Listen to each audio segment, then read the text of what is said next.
What is up, guys? Ramhana1 here, and welcome to today's video.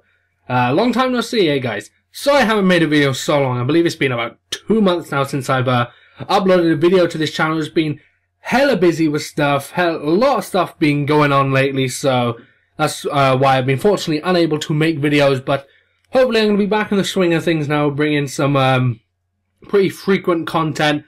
I should also have a video coming up explaining what's been going on and why I took so much time off. But like I said, hopefully that's all over and done with now, and we can get back into the swing of things. And today, I'm bringing you a deck profile, another deck profile for Mound of the Bound Creator. Now, Mound of the Bound Creator is a card that was released with the new Dragons of Legend pack. A hell of a lot of new cards were released for that. I've actually got a few in this deck as well, which we'll get to as I go through the deck profile. But some really sweet cards, some really awesome cards, and I think I'm going to be bringing a deck profile involving a lot of those new cards over the coming weeks, so you got that to look forward to. But anyway, like I said, Mound of the Bound Creator. We'll get that out of the way.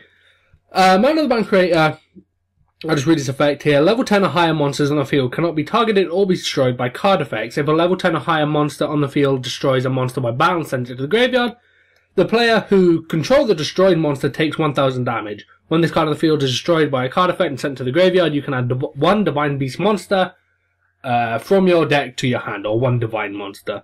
So yeah, pretty powerful card. Definitely works really well with Malefic Cyber End Dragon, and works really well with Obelisk the Tormentor. So let's get into the deck profile. First we got one Dandelion. Pretty much all the cards in this deck revolve around either getting Obelisk out or getting Malefic Cyber End Dragon. Now, Cyber End Dragon pretty much gets itself out, so not much help needed there. And then everything else is pretty much support to get Obelisk out. So, of course, Dandelion, when it's destroyed, you can summon 2 Fluff tokens. That's just 2 tributes for Obelisk. Marshmallow, it's a card that just stays on the field. It cannot be destroyed by battle. So, your opponent attacks it, doesn't get destroyed, just sits there and does pretty much nothing until you're ready to tribute it for Obelisk. So, we got 3 of them. Of course, we got the 3 Obelisk. Everybody knows what Obelisk does. 3 Ra's Disciple. Again, one of the other new cards for Dragons of Legend, Ra's Disciple. When this card is summoned, you can special summon up to 2 Ra's Disciple from your hand or deck. These cards cannot be tributed except for the tribute summon of Obelisk, Cypher, or Ra. And this card, you can also not special summon monsters except by the effect of Ra's Disciple. So, while you've got Ra's Disciple on the field, make sure when you summon this, you're either going for an Obelisk the same turn with double summon, or Obelisk the next turn, because while Ra's Disciple's on the field, you can't summon your Malefic, you can't use Soul Charge, so on and so forth.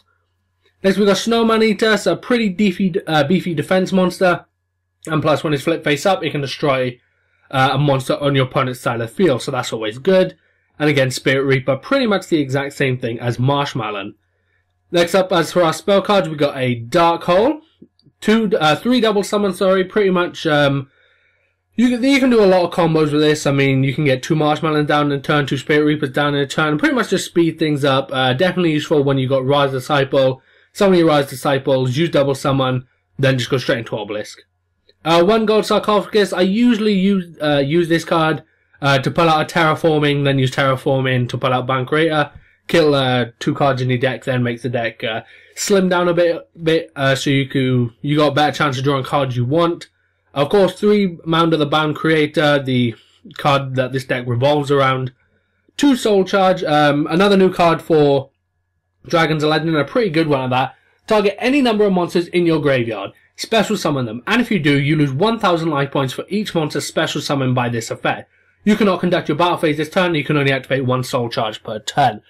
Again, just a card that can quickly help you summon Obelisk the Tormentor. Use this, summon a Spirit Reaper, a Marshmallow, and a Snowman Eater, or any 3 combination of whatever cards you want. And as soon as you special summon them, tribute them for Obelisk. That's what Soul Charge is there for. Next up we have Terraforming. 3 Terraforming, of course. This is a deck that revolves around a field spell, so you want to be running 3 Terraforming. And then pretty basic trap lineup, just to help slow your opponent down and help you keep your monsters on the field. So, Bottomless, Compulse, 2 Dimension, 2 Mirror Force, 1 Solomon, and 1 Torrential Tribute. Pretty beefy deck, pretty solid deck as well. Pretty much when you've got a Mound of the Bound Creator on the field, and either Obelisk or Malefic, it's going to be really hard for your opponent to do anything, especially if you've got Mound of the Bound Creator, an Obelisk on field, and another Mound of the Bound Creator on hand. Because, of course, if they destroy Mound of the Bound Creator when Malefic Cyber End Dragon's on the field, Malefic Cyber End Dragon's going to be destroyed as well. So, your main goal is to get that beefy Obelisk out. As for the extra deck, of course, 3 Cyber End Dragons, so we can summon the Malefic Cyber End Dragons. 2 number 101 Silent Honor Arcs. This is there for, it's very circumstantial. I don't know why I run 2, probably should just one run, sorry. But, very circumstantial. If you've got these Ra's Disciples out and, I don't know, your opponent activates a skill drain or something, that's when that's useful, and that's when you can overlay them to go into, number 101. Like I said, extremely situational, but I like to have a number 101 there anyway, because we don't really need anything in this extra deck. So, again, very situational, but it's a very nice card to have anyway. 3 Sky Palace, Gungadia. Pretty good card. You can detach 1 XYZ material from this card, target 1 monster your opponent controls, destroy that target if you do inflict 1000 damage to your opponent. Sky Palace is there, as well as Super Dreadnought. A Super Dreadnought, you're going to be going into more than Sky Palace, I would say, and you're using it kind of like how you use Gaga Cowboy. You go into this for game. You go into this when your opponent's got 2,000 or less life points. You've got an Obelisk, you've got a Malefic. Go into this and just go for game.